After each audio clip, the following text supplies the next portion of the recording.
എല്ലാ സ്ഥലത്തും മുസ്ലിയാക്കന്മാർ എല്ലാ കൊല്ലം പറയുന്ന ഒരുപാട് നുണകളിൽ ഒരു നുണയാണെന്ത് മുജാഹിദീങ്ങൾ പണ്ട് നബിദിനം ആഘോഷിച്ചിട്ടുണ്ട്, അതുപോലെ എഴുതിയിട്ടുണ്ട്, അതുപോലെ സദസ്സ് പിന്നെ അതിനുവേണ്ടി സംഘടിപ്പിച്ചിട്ടുണ്ട് എന്നൊക്കെ. അതെന്താ പറയാ? അൽ മുർഷിദ് അൽ ഇർഷാദ്.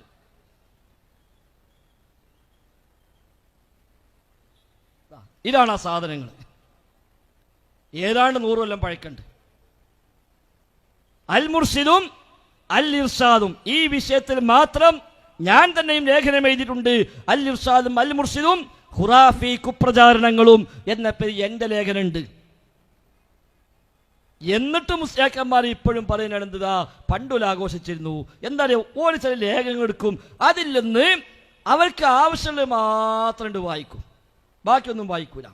അപ്പൊ അതുകൊണ്ട് തന്നെ ഇത് കുറച്ച് നമ്മൾ വായിക്കണം. ഇത് ഇനി ആരും എവിടെയും പറയാനും പാടില്ല. ഇത് ക്ലിപ്പായിട്ട് വ്യാപകമായിട്ടാണ് പോകും വേണം. എന്നിട്ട് എന്താ ഒരു അന്നടുത്ത മൗലിദ് നമുക്ക് നോക്കാനോ. ഇതാണ് അൽ മുർഷിദ്. ഹിജറ വർഷം 1355 അന്നറിയാം, അഥവാ 1936. MT പറഞ്ഞ 20നും 52നും ഇടക്കാണ്. ഈ 2-3 അൽ മുർഷിദും അൽ ഇർഷാദും അല്ലാതെ വേറെ തെളിവ് 30 ഉണ്ടാവില്ലല്ലോ. 52 വരെ ആഘോഷിച്ചു പറയാന്, 20 മുതൽ 52 വരെ 32 കൊല്ലം ആഘോഷിച്ചു പറഞ്ഞല്ലോ. ഇതല്ലാത്ത വേറെ വല്ല തെളിവുണ്ടോ MT കൊണ്ടിട്ട്? ഇതിലെന്താ അറിയോ, ഒരു ലേഖനം റബീഉൽ അവ്വൽ EK മൗലവി, ഇതാണ് ലേഖനം. 1936 ഹിജ്റ 1355 റബീഉൽ അവ്വൽ മാസം ഇറങ്ങിയ അൽ മുർഷിദ് മാസിക. അതിൽ റബീഉൽ അവ്വൽ എന്ന പേജിൽ ഒരു ലേഖനമുണ്ട്. അതിൽ ആദ്യ ഭാഗം മുസ്ലിയാക്കന്മാർ വായിക്കും, പിന്നെ വായിക്കൂല. ഓല് ജുമാക്ക് മറ്റേ സബീസ് മോദനമാരിയ കുറച്ച് കൊണ്ട് മുണുങ്ങുക, ബാക്കിയുള്ള ഓതുക, അത് ഏർപ്പെടുക എന്ന് പറഞ്ഞ പോലെ ഇവിടെ. അത് മൗലിദ് ഓതുക അങ്ങനെ തന്നെയാണ്. ഇത് മാത്രമല്ല, മുസ്ലിയാക്കന്മാരെ മൗലിദിനെ വിളിച്ചോക്കാ നിങ്ങൾ 2 പേജ് 3 പേജ് ഓതും, പിന്നെ കൂട്ടി മറിച്ചിടാൻ. മങ്കൂസ് അടക്കം ഫുള്ളോതൂല, മങ്കൂസ് തന്നെ ഷോർട്ടാ, അത് പിന്നെ ഷോർട്ടാക്കല. ആദ്യത്തെ 2 പേജിൽ ഓതിയിട്ട് പിന്നെ 4 പേജ് കൂട്ടി ഒറ്റ പറയാ, പിന്നെ ലാസ്റ്റ് നിന്നിട്ട് വായിക്കും. അത് എല്ലായിടത്തും ഒലിക്കലുണ്ട്, ഇവിടെ അങ്ങനെ തന്നെയാണ്. അപ്പൊ ആദ്യം എന്താണെന്നോ, മുസ്ലിം ലോകത്തെ ആകമാനം ആനന്ദ സാഗരത്തിൽ ബ്രാക്കറ്റിൽ സമുദ്രത്തിൽ ആറാടിക്കുന്ന അഥവാ കുളിപ്പിക്കുന്ന റബീഉൽ അവ്വൽ മാസം ഇതാ ആഗതമായിരിക്കുന്നു. റബീഉൽ അവ്വൽ മാസത്തിന്റെ ആഗമനം ലോകത്തിന് അനുഗ്രഹമായി അവതീർണനായ മുഹമ്മദ് മുസ്തഫ സ്വല്ലല്ലാഹു അലൈഹി വസല്ലമയുടെ ജനനത്തെയാണ് നമ്മെ അനുസ്മരിപ്പിക്കുന്നത്. മനുഷ്യലോകത്തെ ആകമാനം ഉദ്ധരിക്കുവാൻ പര്യാപ്തമായ ദീനം കൊണ്ടാണ് ആ പുണ്യാത്മാവ് നിയോഗിക്കപ്പെട്ടിരിക്കുന്നത്. അപ്പൊ ഈ ഭാഗം വായിക്കും. അപ്പൊ എന്തായി, ലോകത്ത് മൊത്തം സന്തോഷമാണ്, ലോകത്ത് മൊത്തം പിന്നെ വലിയ ആഹ്ലാദമാണ്. ശരിയാക്കാൻ എന്താ, നബി തങ്ങൾ ജനിച്ചു വരുന്ന സന്തോഷം തന്നെയാണ്. എന്നിട്ട് നബി കൊണ്ട് ദീനിന്റെ സവിശേഷത പിന്നെ പറയാണ്. അല്ലാഹു തആല പറയുന്നു, ഹുവല്ലദീ അർസല റസൂലഹു ബിൽ ഹുദാ വദീനിൽ ഹഖ് ലിയുദ്ഹിറഹു അലാ ദീനി കുല്ലിഹി വലൗ കരിഹൽ മുശ്രികൂൻ എന്ന് പറഞ്ഞ ആയത്ത് കൊടുക്കുന്നു. എന്നിട്ട് നബി തങ്ങൾ വന്ന കാലത്ത് അന്നത്തെ ആളുകളുടെ വിശ്വാസം എന്തായിരുന്നു അത് പറയുന്നു. ജനങ്ങളെല്ലാം ദുർമാർഗത്തിൽ മുഴുകിയിരിക്കുകയും സന്മാർഗം കാണാതെ കുഴങ്ങുകയും ചെയ്ത ഒരു ഘട്ടത്തിലത്രേ ആ മഹാത്മാവിന് യോഗ്യതനായത്. ലഖദ് മന്നല്ലാഹു അലൽ മുഅ്മിനീന ഇദ് ബഅസ ഫീഹിം റസൂലൻ മിൻ അൻഫുസിഹിം യത്ലു അലൈഹിം ആയാതിഹി വയുസക്കീഹിം വയുഅല്ലിമുൽ കിതാബ വൽ ഹിക്മ വഇൻ കാനൂ മിൻ ഖബ്ല ലഫീ ളലാലിൻ മുബീൻ എന്ന ആയത്ത് കൊടുത്തു, അതിന് അർത്ഥവും കൊടുത്തു. എന്നിട്ട് അന്നത്തെ ജാഹിലിയ സ്വഭാവങ്ങളൊക്കെ പറഞ്ഞു. എന്നിട്ട് പറയാം, ഇനിയുള്ള ഭാഗം മുസ്ലിയാക്കന്മാർ വായിക്കാത്ത ഭാഗം, അത് കഴിഞ്ഞിട്ട് പറയാം. എന്നാൽ ഈ മാസത്തെ നാം എങ്ങനെ കൊണ്ടാടണം? കണ്ടോ, ഇതാണ് പറഞ്ഞിട്ട് പിന്നെ അതേ ലേഖനത്ത് പറയാം. എന്നാൽ ഈ മാസത്തെ നാം എങ്ങനെ കൊണ്ടാടണം, നബി സ്വല്ലല്ലാഹു അലൈഹി വസല്ലമയുടെ നേരെ നമുക്കുള്ള ബഹുമാനത്തെ എങ്ങനെ പ്രദർശിപ്പിക്കണം എന്നീ ചോദ്യങ്ങൾക്ക് ഉത്തരം പറയുന്നതിന് മുമ്പായി ഇന്ന് നാം റബീഉൽ അവ്വൽ മാസത്തെ എങ്ങനെ കൊണ്ടാടുന്നുവെന്നും നബിയോട് നമുക്കുള്ള ബഹുമാനത്തെ എങ്ങനെ പ്രദർശിപ്പിച്ചു വരുന്നുവെന്നും നമുക്ക് പരിശോധിക്കാം. കണ്ടോ, എങ്ങനെയാണ് ആഹ്ലാദിക്കേണ്ടത്, എങ്ങനെയാ കൊണ്ടാടേണ്ടത് എന്ന ചോദ്യത്തിന് ഉത്തരം പറയും മുമ്പ് ഇന്ന് എന്താ നാട്ടിലുള്ളത് അത് ആദ്യം നോക്കുക. എന്നിട്ട് ഞാൻ മറ്റത് പറയാമെന്നത് പറയണത്. എന്നിട്ട് പറയാം, റബീഉൽ അവ്വൽ മാസം വന്നാൽ വീട് തോറും മൗലിദ് ഓതുന്ന സമ്പ്രദായമാണ് അനേക കാലമായി നമ്മുടെ നാട്ടിൽ നടന്നു വരുന്നത്. ഈ സമ്പ്രദായം കൊണ്ട് നബിയുടെ ജീവചരിത്രം പഠിക്കുവാനോ തിരുമേനിയുടെ ചര്യകൾ അറിയുവാനോ സാധിക്കുന്നില്ല. മൗലിദുകളാവട്ടെ നമ്മൾ അധികം പേർക്കും അറിഞ്ഞുകൂടാത്ത അറബി ഭാഷയിലാണ്. നബിയുടെ ശരിയായ ജീവചരിത്രം അവയിൽ ഇല്ല എന്ന് തന്നെ പറയാം. മിക്ക മൗലിദുകളും ജനനം വരെയുള്ള വിവരം മാത്രമായിരിക്കും. ചിലതിൽ ജനന ദിവസമുണ്ടായ അത്ഭുത സംഭവങ്ങളും ശൈശവകാലത്തെ ഏതാനും വിവരങ്ങളും ഉണ്ടായിരിക്കും. ബാക്കിയുള്ളത് ചില കിസ്സകളാണ്. കിസ്സകളിൽ അധികവും അടിസ്ഥാനഹീനങ്ങളാണ് എന്ന് തന്നെ പറയാം. ഇത്തരത്തിൽ അറബി ഭാഷയുള്ള മൗലിദ് മുക്രിയോ മുല്ലയോ വന്ന് ഒരു ഭാഗത്തിരുന്ന് ചൊല്ലിപ്പിരിഞ്ഞത് കൊണ്ട് എന്തൊരു ഫലമാണ് ശ്രദ്ധിക്കുവാനുള്ളത്? മുല്ല ചൊല്ലുന്നത് എന്താണ് എന്ന് മുല്ലക്ക് തന്നെ മനസ്സിലായിരിക്കില്ല. ചൊല്ലിക്കുന്നവന്റെ സ്ഥിതിയും ഇത് തന്നെയാണ്.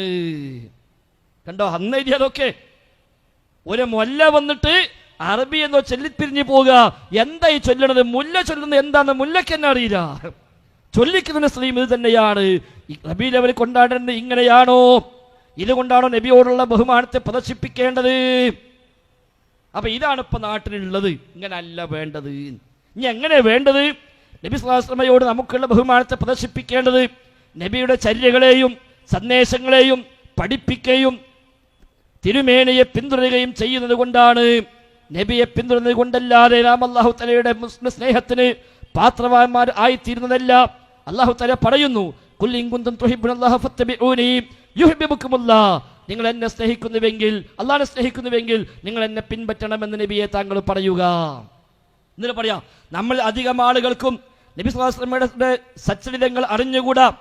അത് പഠിക്കുവാനും പഠിപ്പിക്കുവാനുമുള്ള ഏർപ്പാടുകളും നമ്മുടെ ഇടയിൽ ഇല്ല. ഇന്നത്തെ മൗലിദ് ഓതുന്ന സമ്പ്രദായം കൊണ്ട് ഇക്കാര്യം നിറവേറുന്നതല്ലെന്ന് ഞാൻ മുമ്പ് സമർത്ഥിച്ചിട്ടുണ്ടല്ലോ. അതുകൊണ്ട് ഈ റബീഉൽ അവ്വൽ മാസത്തിൽ നബിയുടെ ഉപദേശങ്ങളെയും ചര്യകളെയും ജനങ്ങളെ പഠിപ്പിക്കുവാനാണ് നാം ശ്രമിക്കേണ്ടത്. ഈ വക ഏർപ്പാടല്ല വേണ്ടത്. ഇനി അന്ന് മൗലിദ് ഉണ്ടാക്കിയ മുജാഹിദുകൾ ഉണ്ടാക്കി. ഏതാ മൗലിദ്? ഇതാ കേട്ടോ. ബാക്കി കുറച്ചു കാലമായി നമ്മുടെ നാട്ടിൽ മാത്രമല്ല ഇന്ത്യ ഒട്ടുക്കും, ഇന്ത്യക്ക് പുറമേ ചില രാജ്യങ്ങളിലും നബിദിനം എന്ന പേരിൽ ഈ ശ്രമം ചെയ്തു വരുന്നുണ്ട്. കണ്ടോ, അന്ന് പോലും ചെയ്ത ചെറിയൊരു കുതന്ത്രമായിരുന്നു പറയാം. ജനങ്ങളെ എന്താ നബിന്റെ ചര്യാന്ന് പഠിപ്പിക്കാൻ ഒരു വേദി ഉണ്ടാക്കി റബീഉൽ അവ്വലിൽ. അതിന് നബിദിനം എന്ന് പേരിട്ടു. അത് കേട്ടാൽ മുണ്ടി വരും, എന്താ ചുട്ട് നബിദിനം എന്ന് പേരിട്ട് സദസ്സുണ്ടാക്കി. അപ്പൊ എല്ലാവരും വരുമ്പോ പറഞ്ഞു, കൂട്ടരെ എങ്ങനെയല്ല വേണ്ടത്, ഇങ്ങനെയാണ് വേണ്ടത്. അതാണ് കുറച്ചു കാലമായി നമ്മുടെ നാട്ടില് മാത്രമല്ല ഇന്ത്യ ഒട്ടുക്കും, ഇന്ത്യക്ക് പുറമെ ചില രാജ്യങ്ങളിലും നബിദിനം എന്ന പേരിൽ ഈ ശ്രമം ചെയ്തു വരുന്നുണ്ട്. അതാണ് ഓലെന്നുണ്ടാക്കിയ നബിദിനം. അന്ന് അവർ ചെയ്ത, അന്നത്തെ സാഹചര്യത്തിൽ ചെയ്തതാണ്. നബിദിനം എന്ന് പേരിട്ട് മനുഷ്യന്മാരെ കൂട്ടി എന്നിട്ട് പറഞ്ഞെടുത്ത് കൂട്ടരെ ഈ മോടി വന്നിട്ട് കാര്യമില്ല. അതല്ല ചെയ്യേണ്ടത്. പകരം നബി ഞങ്ങളെ ചര്യ പഠിച്ചോളി, അത് ജീവിതത്തിൽ പാലിച്ചോളി, അതുകൊണ്ട് രക്ഷയുള്ളൂ എന്ന് സമുദായത്തെന്ന് ഓർമ്മിപ്പിച്ചു. എന്നിട്ട് പറയാം, എന്നാൽ ഈ ശ്രമം കൂടുതൽ ഉപയോഗപ്രദമാക്കി തീർക്കുവാൻ ഉത്സാഹിക്കേണ്ടതാണ്. കേവലം പ്രസംഗങ്ങളെ കൊണ്ട് മതിയാക്കരുത്. നബിയുടെ സച്ചരിതങ്ങളും ഇസ്ലാം മത സിദ്ധാന്തങ്ങളും വിവരിച്ചുകൊണ്ടുള്ള ലഘുലേഖകളും ചെറു പ്രസംഗങ്ങളും ചെറു പുസ്തകങ്ങളും അച്ചടിച്ച് പ്രചരിപ്പിക്കുന്നത് അധികം നന്നായിരിക്കും. നാം റബീഉൽ അവ്വൽ കൊണ്ടാടേണ്ടതും നബിയോടുള്ള നമ്മുടെ ബഹുമാനത്തെ പ്രദർശിപ്പിക്കേണ്ടതും ഇതേ ക്രമത്തിലായിരുന്നാൽ അതുകൊണ്ട് വലിയ ഫലം സിദ്ധിക്കുന്നതാണ്. അതാണ് ഒരു അൽ മുർഷിദ്. 1936 ഇറങ്ങിയ റബീഉൽ അവ്വൽ മാസത്തെ അൽ മുർഷിദ് മാസിക. അതിലാണ് ഒന്നത്. ഇനി മറ്റൊന്ന് ഇതാ അൽ ഇർഷാദ്. എല്ലാണ്ട് വായിക്കാം. അൽ ഇർഷാദ് അതാണ് വേറൊന്ന്. ഇത് ലേഖനം എന്താ അറിയോ? താരീഖുൽ മൗലിദി വഹുക്മുഹു. താരീഖുൽ മൗലിദി, മൗലിദിന്റെ ചരിത്രം, വഹുക്മുഹു അതിന്റെ വിധിയും. അതാ ലേഖനം തന്നെ. ഇ കെ കുഞ്ഞമ്മദ് കുട്ടി മൗലവി. താരീഖുൽ മൗലിദി വഹുക്മുഹു, മൗലിദിന്റെ ചരിത്രവും അതിന്റെ വിധിയും. തുടങ്ങുന്നെന്താ? തുടക്കം മൂലമാരി വായിക്കും. റബീഉൽ അവ്വൽ മാസം ആരംഭം മുതൽ റസൂലുള്ളാഹി സ്വല്ലല്ലാഹു അലൈഹി വസല്ലമയുടെ മൗലിദ് കൊണ്ടാടുക എന്ന സമ്പ്രദായം മശ്രിഖ് മുതൽ മഗ്രിബ് വരെ നടന്നു വരുന്ന ഒന്നാണല്ലോ. മുസ്ലിമീങ്ങൾ താമസിച്ചു വരുന്ന ഏതെങ്കിലും ഒരു രാജ്യത്ത് ഈ ആചാരം ഇല്ലെന്ന് പറയുവാൻ സാധിക്കയില്ല. അവിടെ മുസ്ലിയാക്കന്മാർ നിർത്തും, ബാക്കി വായിക്കൂല.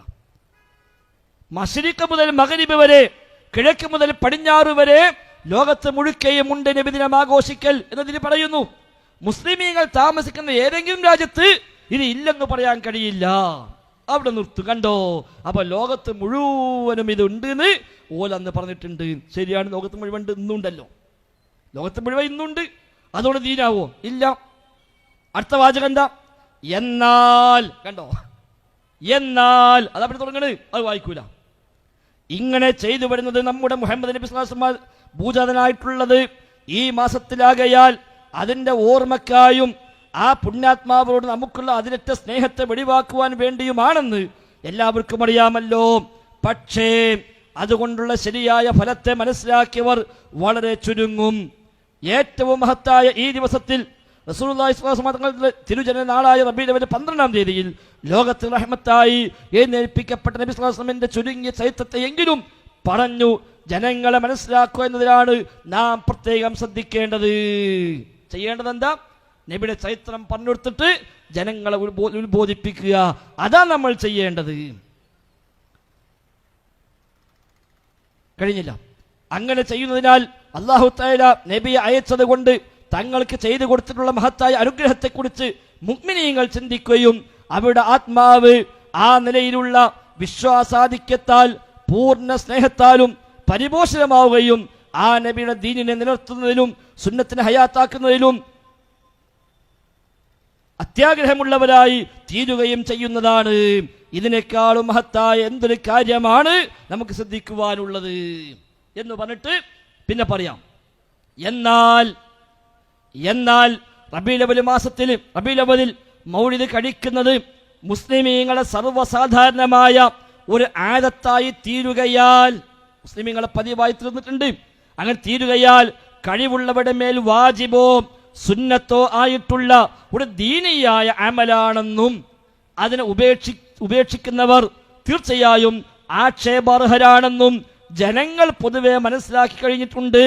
അതുകൊണ്ട് ഈ അമലിന്റെ താരീഖും ഇത് എന്നു മുതൽ ഉണ്ടായതാണെന്നും ഇതിനെക്കുറിച്ച് ശറഈന്റെ ഉലമാക്കൾ പറഞ്ഞിട്ടുള്ള ഹുക്മും പൊതുജനങ്ങളെ അറിയിക്കുന്നത് ആവശ്യമാകയാൽ അവയെക്കുറിച്ച് അല്പം വിവരിക്കാം. കണ്ടോ? അപ്പൊ ജനങ്ങളെ വിശ്വാസം എന്താ? കഴിവുള്ളവർക്ക് നിർബന്ധം, അല്ലാത്തവർക്ക് സുന്നത്ത്. അതുകൊണ്ട് ആളുകളെ ബോധിപ്പിക്കേണ്ട ആവശ്യമുണ്ട്. അതായത് എന്നുണ്ടായി, എവിടുന്നുണ്ടായി, പണ്ഡിതന്മാർ വിധി എന്തു പറഞ്ഞു എന്ന് പറയൽ ബാധ്യതയാണ്. ഇന്ന് കണ്ട ഒന്ന് താരീഖുൽ മൗലിദ്, ഇതിന് ചരിത്രം. ഈ ആചാരം ഹിജ്റ 6-ാം നൂറ്റാണ്ട് അവസാനത്തിലോ 7-ാം നൂറ്റാണ്ട് ആദ്യത്തിലോ മൂസൽ സംസ്ഥാനത്തിൽ ഒരു പ്രധാന പട്ടണമായ ഇർബദിൽ രാജാവായിരുന്ന അൽ മലിക്കുൽ മുഅല്ലം മുലഫറുദ്ദീൻ അബൂ സഈദ് ഇബ്ൻ അബിൽ ഹസൻ റഹിമഹുല്ലാ അവർകളാണ് ആദ്യമായി ഉണ്ടാക്കിയിട്ടുള്ളതെന്നാകുന്നു അറിയപ്പെട്ടത്. ചരിത്രം പറയാം. മുലഫർ രാജാവ് ഉണ്ടാക്കിയതാണ്. ഇതിന് മുലഫർ രാജാവ് ഉണ്ടാക്കിയ മൗലിദ് സദസ്സും അന്നത്തെ ഭക്ഷണങ്ങളും ഒക്കെ പറയുന്നുണ്ട്. അന്ന് ഇഷ്ടം പോലെ ഭക്ഷണം കൊടുത്തിട്ടുണ്ട്, അതേപോലെ പണം കൊടുത്തിട്ടുണ്ട്. ഇതൊക്കെ പറഞ്ഞിട്ട് അന്ന് സംഗീതങ്ങൾ ഉണ്ടായിരുന്നു, സംഗീത ഗാനങ്ങൾ മുതലായ പല വിനോദങ്ങളും ഉണ്ടാകാറുണ്ടായിരുന്നു. പലവിധ ഭക്ഷണ പദാർത്ഥങ്ങൾ ഉണ്ടാക്കി ജനങ്ങളെ സൽക്കരിക്കുകയും വളരെ ധർമ്മങ്ങൾ ചെയ്യുകയും ഫുഖഹാ, വാഇലീങ്ങൾ, ഖുർആൻ ഓതുന്നവർ, കവികൾ, ശായിരീങ്ങൾ മുതലായവർക്ക് വളരെ സമ്മാനങ്ങൾ നൽകുകയും മറ്റും ഇങ്ങനെ പല ഖൈറാത്തും റസൂലുള്ളാഹി സ്വല്ലല്ലാഹു അലൈഹി വസല്ലം തങ്ങളുടെ മൗലിദിൽ അദ്ദേഹം ചെയ്തു വന്നിരുന്നു. ചരിത്രം കണ്ടു പറയാം. അപ്പോൾ റസൂലുള്ളാഹി സ്വല്ലല്ലാഹു അലൈഹി വസല്ലം തങ്ങളുടെയും സ്വഹാബത്തിന്റെയും കാലത്താകട്ടെ ഏറ്റവും ഹൈറായ കാലമാണെന്ന് നബി തങ്ങൾ വെളിപ്പെടുത്തി പറഞ്ഞിരിക്കുന്ന 3 നൂറ്റാണ്ട് കഴിയുന്നതിന് മുമ്പ് എപ്പോഴെങ്കിലും ആകട്ടെ ഇസ്ലാം ലോകം മുഴുവനും ഐക്യകണ്ഠേന മുത്തലക്കായ മുജതഹിദീങ്ങളാണെന്ന് സമ്മതിച്ചിട്ടുള്ളവരും അഹ്ലുസുന്നത്തിന്റെ ഇമാമീങ്ങളുമായ മഹാത്മാക്കളെ കാലത്താകട്ടെ റബീഉൽ അവ്വലിൽ പ്രത്യേകമായി മൗലിദ് കൊണ്ടാടുക എന്ന ഈ ആചാരം ഉണ്ടായിരുന്നേ ഇല്ല. കണ്ടോ? നബിന്റെ കാലത്തില്ല, സഹാബയുടെ കാലത്തില്ല, താബിഈങ്ങളുടെ കാലത്തില്ല, മുജ്തഹിദീങ്ങളായ ഇമാമീങ്ങളുടെ കാലത്തില്ല, അഹ്ലുസുന്നത്തിന്റെ പണ്ഡിതന്മാരുടെ കാലത്തില്ല. അന്ന് എഴുതി വെച്ചതാ. 936 വായിക്കണത്. അന്ന് എഴുതി വെച്ചതാ. മുജാഹിദീങ്ങൾ അന്നും ഇന്നും പറഞ്ഞ അത് തന്നെയാണ്. അല്ലാണ്ട് അന്ന് പോലിക്ക് കുഴപ്പമില്ലായിരുന്നു, ഇപ്പൊ കുഴപ്പമുണ്ടായില്ല. അന്ന് പറഞ്ഞ ഈ ലേഖനം അതേപോലെ ഇപ്പോഴും വായിക്കാൻ ഒരു പ്രയാസമില്ല. ശേഷം പറയാം. ഇപ്പോൾ മശ്രിഖിലും മഗ്രിബിലുമുള്ള മുസ്ലിമീങ്ങൾ ഭൂരിപക്ഷവും ഈ മൗലിദ് കഴിക്കുക എന്നത് നല്ലതാണെന്ന് തീരുമാനിച്ചു കഴിഞ്ഞിരിക്കുന്നു. പള്ളികളിൽ വെച്ച് മൗലിദ് ഓതുവാനായി അവർ യോഗം കൂടുന്നു. ചിലർ അതിനായി അവരുടെ വീടുകളിൽ സൽക്കാരമുണ്ടാക്കി അവിടേക്ക് സാധിക്കുന്നവരെയെല്ലാം ക്ഷണിച്ച് അവിടെ വെച്ചും മൗലിദ് കഴിക്കുന്നു. ഇത് റസൂലുള്ളാഹി സ്വല്ലല്ലാഹു അലൈഹി വസല്ലം തങ്ങളുടെ തിരുജനന ദിവസത്തിൽ തന്നെ ആയിരിക്കുമെന്നുമില്ല എന്ന് ഹുക്മുൽ മൗലിദ്. എന്താ അതിന്റെ വിധീത, മൗലിദിന്റെ ഹുക്മ്? ഇനി ഇപ്രകാരമുള്ള മൗലിദിന്റെ കാര്യത്തിൽ ഉലമാഉ ശറഅ് പറഞ്ഞിട്ടുള്ള ഹുക്ം എന്താണെന്ന് ചിന്തിക്കാം. ഉലമാക്കളിൽ ചിലർ ഇത് മദ്മൂമത്തായ അഥവാ ആക്ഷേപാർഹമായ ബിദ്അത്താണെന്ന് പറഞ്ഞിരിക്കുന്നു. കാരണം ഇത് ദീനിൽ ഇല്ലാതിരിക്കവേ ഒരു മതാചാരമായി എന്ന് മാത്രമല്ല ഒരു ദീനിയായ ഇബാദത്തായി എണ്ണപ്പെടുന്നു. പൊതുജനങ്ങൾ ഇത് മശ്റൂ ആണ് എന്ന് വിചാരിച്ചു വരുന്നു.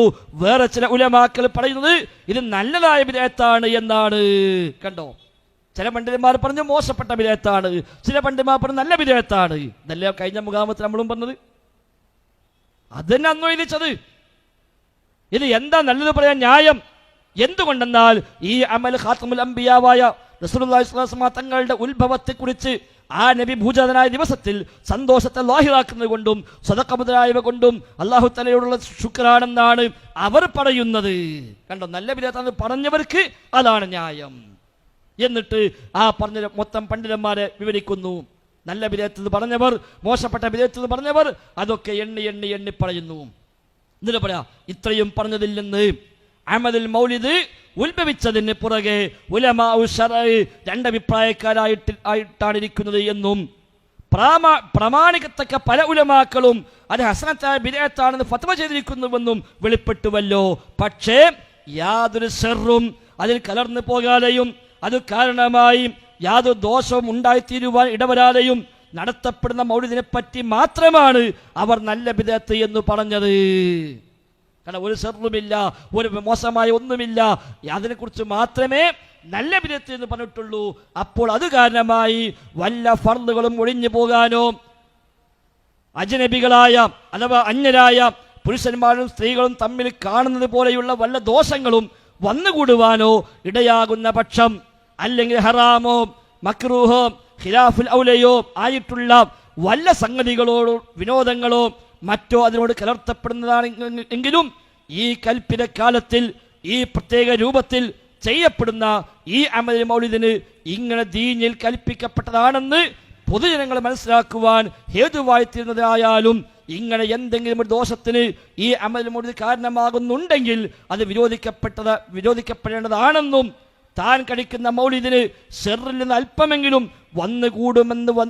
കൂടുമെന്ന് വല്ലവനും തിട്ടമുണ്ടായിരുന്നാൽ അതോടുകൂടി ആ മൗലിദ് കടിക്കുന്നവൻ തീർച്ചയായും പാപി തന്നെയാണെന്നും ഉള്ള കാര്യത്തിൽ രണ്ടു പക്ഷമില്ല.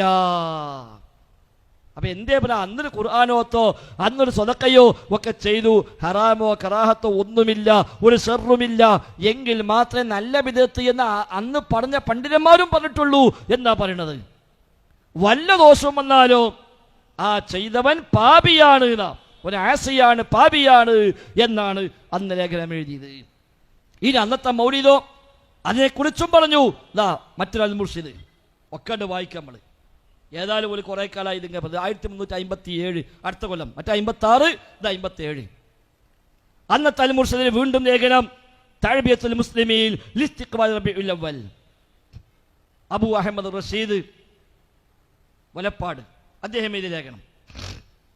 തുടക്കം ഇതേപോലെ തന്നെ നബി തങ്ങൾ ജനിച്ച കാര്യം പറഞ്ഞു, നബി തങ്ങളെ മഹത്വങ്ങൾ പറഞ്ഞു, നബി വന്ന കാലം പറഞ്ഞു, അന്നത്തെ പ്രത്യേകത പറഞ്ഞു, അന്നത്തെ അന്ധവിശ്വാസങ്ങളൊക്കെ പറഞ്ഞു.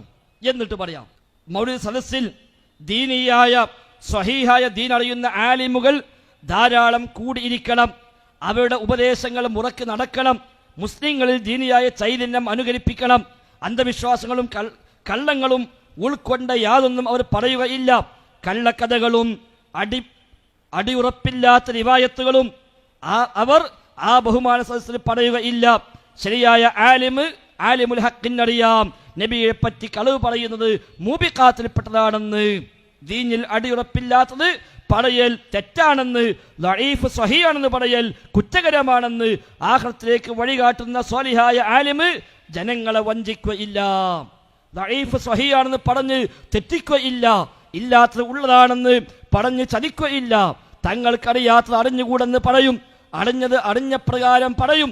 അതിനാൽ അത്തരം സ്വാലിഹായ മുത്തഖിയായ ആലിമായിരിക്കണം മജ്‌ലിസുൽ മൗലിദ് നടത്തേണ്ടത്. ഇങ്ങനത്തെ മൂല്യം നടത്തിയാൽ പറ്റൂലെന്ന് സ്വാലിഹീങ്ങളായ മുത്തഖീങ്ങളായ പഠിച്ചോനെപ്പോലുള്ള മനുഷ്യന്മാർ നടത്തട്ടേതാ. ശേഷം പറയാം, വാക്കുകളെല്ലാം പ്രമാണമാക്കപ്പെടുന്ന കിതാബുകളുള്ളതായിരിക്കും. കള്ളക്കഥകളും വ്യാജ പ്രസ്താവനകളും നിറഞ്ഞ കിതാബുകളെ പാടെ ത്യജിക്കും. ഗ്രന്ഥകാരൻ ആരാണെന്ന് തെളിയാത്ത കിതാബ് പ്രത്യേകവും ത്യാജ്യമാണ്.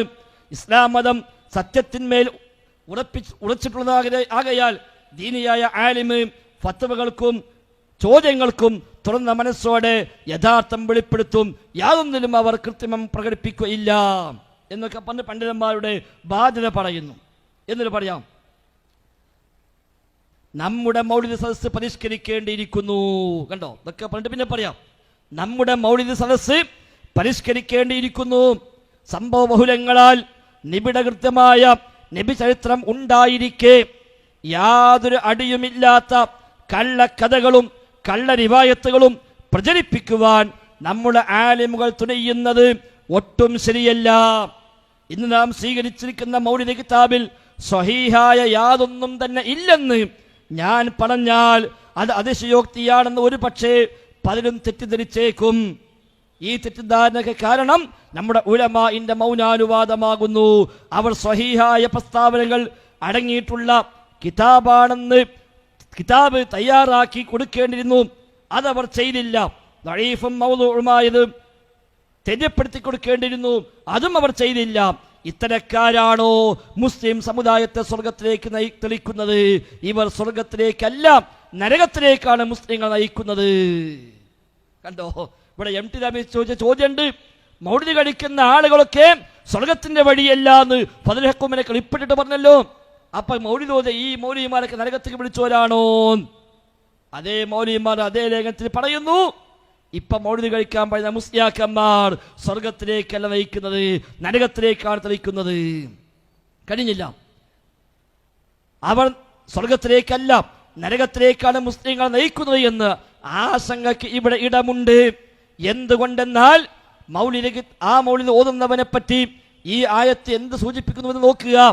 വതഖൂലുന ബിഅഫ്വാഹികും മാ ലൈസ ലക്കും ബിഹി ഇൽമുൻ വതഹ്സബൂനഹു ഹയ്യിനാ വഹുവ ഇൻദല്ലാഹി അളീം. വിവരമായി അറിഞ്ഞിട്ടില്ലാത്ത ചിലത് നിങ്ങൾ വായ കൊണ്ട് പറഞ്ഞു വിടുന്നു, എന്നിട്ട് അതെല്ലാം നിസ്സാരമാണ് നിങ്ങൾ ധരിക്കുകയും ചെയ്യുന്നു. അതാവട്ടെ അള്ളാഹുവിന്റെ പക്കൽ ഭയങ്കരമായതാകുന്നു. അപ്പൊ ഇല്ലാത്ത പറഞ്ഞ് ഇതൊക്കെ ശരിയാന്ന് പറയാ, അത് ഭയങ്കര തെറ്റാണ് നാം. എന്നിട്ട് പിന്നെ ഇതിൽ കണ്ടോ, ഇതിന് മൗലിദ് കിതാബ് പോസ്റ്റ്മോർട്ടം ഉണ്ട്. മൗലിദ് കിതാബ് മൊത്തം പോസ്റ്റ്മോർട്ടം. എന്താ പറഞ്ഞത്? ഇനി നമുക്ക് മൗലിദ് കിതാബിനെ പറ്റി ചുരുങ്ങിയ നിരൂപണം നടത്താം. കണ്ടോ, നിലവിലുള്ള മൗലിദ് കിതാബ് എന്താ നമുക്കിത് പരിശോധിക്കാം. ഞാൻ മുമ്പ് പറഞ്ഞതിൽ നിന്നും അതിൽ വിവരിച്ച യാതൊരു റിവായത്തും സ്വഹീഹല്ല എന്ന് ഗ്രഹിച്ചിരിക്കുമല്ലോ. എന്നാൽ ഇതിന്റെ അർത്ഥം നബി സ്വല്ലല്ലാഹു അലൈഹി വസല്ലം തങ്ങൾ ജനിച്ചിട്ടുണ്ട്, ആമിന ബീവി ഉമ്മയാണ്, അബ്ദുള്ള ബാപ്പയാണ്, ഹലീമ ബീവി മുല കൊടുത്തിട്ടുണ്ട് എന്നീ ഓരോന്നെടുത്ത് ഇതെല്ലാം കളവാണോ എന്ന് മുട്ടുചോദ്യം ചെയ്ത് സംതൃപ്തി അടയുന്ന മാതിരിയല്ല.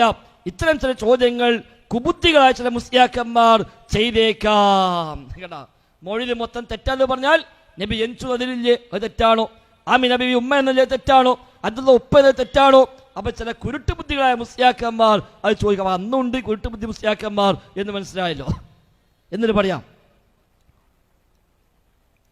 മങ്കൂസിൽ ഉള്ള ആദം നബിയുടെ തവസ്സുല്, നൂഹ് നബിയുടെ ഇസ്തിഗാസ, ആമിന ബീവി മലക്കുകളെ കണ്ടത്, അമ്പിയാക്കന്മാർ കടന്നു ചെന്നത്, പേരിടുവാൻ കൽപ്പിച്ചത്, കുന്തു നൂറൻ എന്ന ഹദീസ്, ഇതെല്ലാം ദഈഫാകുന്നു.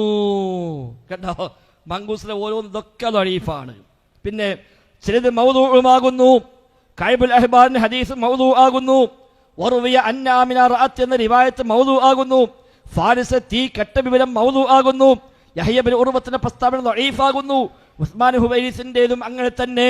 ഇബ്നു ഇസ്ഹാഖിന്റെ പ്രസ്താവനയും ദഈഫാകുന്നു. കണ്ട, ഓരോന്ന് പറയാ, മൗലിദ് ഓരോന്ന് ദഈഫാണ്, ഇത് മൗദൂ ആണ്. മൗദൂ പറഞ്ഞത് കെട്ടിച്ചമച്ചുണ്ടാക്കിയത്, ദഈഫാണ് നിർമ്മിതമായത് എന്ന് പറയാം.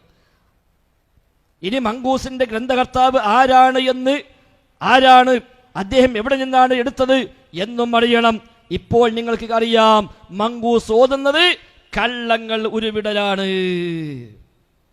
മങ്കൂസ് ഓതുന്നത് കള്ളങ്ങൾ ഉരുവിടലാണ് എന്ന്, ഇത് ആലിമുകൾ ചെയ്യുന്നത് മഹാപാപമാണ് എന്ന് അവർ അറിയാതെ ചെയ്തു പോയതാണെങ്കിൽ ഞങ്ങൾ ഈ വിഷയത്തിൽ ആലിമല്ലായിരുന്നു എന്ന് അവർ ജനങ്ങളെ തെര്യപ്പെടുത്തണം. ഇനി നമുക്ക് മേൽ പ്രസ്താവിച്ച വിഷയങ്ങളെ സംബന്ധിച്ച് തന്നെ ഒന്നുകൂടി കൂലങ്കഷമായി പരിശോധിക്കാം. ഇവ ബുഖാരിയിലോ മുസ്ലിമിലോ ഉണ്ടോ? ഇല്ല. മറ്റു സിഹാകളിലുണ്ടോ? അതിലും ഇല്ല. ചില ഭാഗങ്ങൾ ഉണ്ടെങ്കിൽ തന്നെ അത് ദഈഫുമാകുന്നു. അവർ സ്വഹീഹാണെന്ന് പറഞ്ഞ യാതൊരു ഹദീസും സിഹാഹിൽ എനിക്ക് കാണുവാൻ സാധിച്ചിട്ടില്ല. അവകളിൽ കാണിച്ച ദഈഫായ അഥവാ മൗദൂആയ റിവായത്തുകളിൽ മിക്കതും ദലായിലുൻ നുബുവ്വ, അതേപോലെ കിതാബ് ഇബ്നു അസാക്കിർ, കൻസുൽ ഉമ്മാൽ മുതലായ കിതാബുകൾ ഉള്ളതാണ്. ആ കിതാബുകളിൽ വളരെ കള്ള റിവായത്തുകളും ദഈഫുകളും സ്ഥലം പിടിച്ചിട്ടുണ്ട്. അവ കണ്ട മൗലിദ് കിതാബ് മൊത്തം പോസ്റ്റ്മോർട്ടം അതിന്. എന്നിട്ട് അങ്ങനെ ഓരോന്നിടത്ത് പറയുന്നുണ്ട്. അവസാനം പറയാം, ഈ ഹദീസുകളിൽ വന്ന കളവുകൾ മറിച്ചും മുറിച്ചും തിരിച്ചും പിരിച്ചും പല വിധത്തിൽ പല മൗലിദുകളിലായി കാണാം. എല്ലാത്തിൻ്റെയും അടി ഒന്ന് തന്നെ. മൗലിദ് മാത്രമല്ല, എല്ലാ മൗലിദും അങ്ങനെ തന്നെയാണ്. ഈ കഥകൾ മറിച്ചും മുറിച്ചും തിരിച്ചും പിരിച്ചും പല മൗലിദിൽ പല കോലത്തിൽ കൊടുത്തതാണ്. എല്ലാത്തിൻ്റെയും അടി ഒന്ന് തന്നെ. ഇനി വല്ലവരും സ്വഹീഹായ വല്ല റിവായത്തും കണ്ടിട്ടുണ്ടെങ്കിൽ പത്രാധിപരെ അറിയിക്കുക. കണ്ടോ, എന്നിട്ടാണ് പറഞ്ഞത്, കണ്ടോ ഓരോന്ന് മൗലിദ് കഴിച്ചിരുന്നു. ഇതാണ് കൂട്ടര അൽ-ഇർഷാദും അൽ-മുർഷിദും. ഇതിനാപ്പങ്ങൾ വയതച്ചത്. അപ്പൊ 920 മുതൽ 52 വരെ ഓതിയ മൗലിദ് ആണല്ലോ, അതിപ്പോ ഈ പറഞ്ഞതൊക്കെയാണ്.